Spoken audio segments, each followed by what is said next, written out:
are going to make a nice fermented product. You can make this with any ingredient rich of starches. So you can use rice, you can use pasta, you can old bread, old cake, cookies, some cereals you have left over.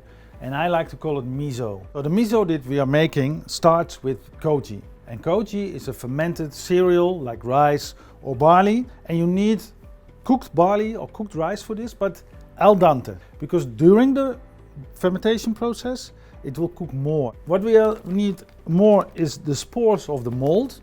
The mold is called Aspergillus oryzae, but normally you can buy them as kog'ji spores. And they are mixed with flour, so you can mix it in your product very easy. So I have my cooked barley.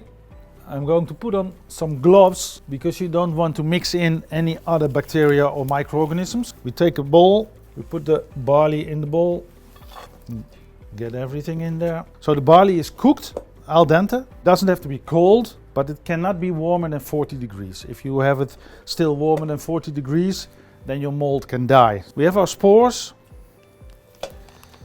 And for a bowl like this, you have to imagine that there are millions of spores in just a small spoon like this. We just mix it softly, don't squeeze. And you have to imagine this is about 1 kilogram of cooked barley with just about a teaspoon of spores. That should be enough.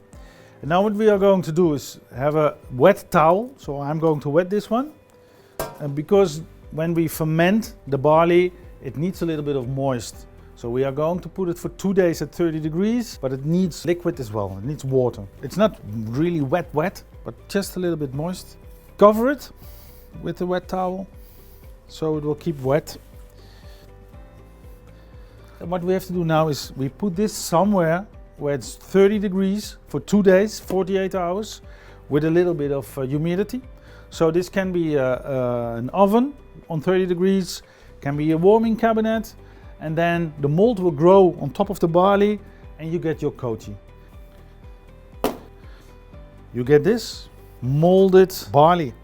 It's really nice. It should smell really fresh and fruity, a bit like pineapple or apple or peach. You can use this for miso, sake, or soy sauce.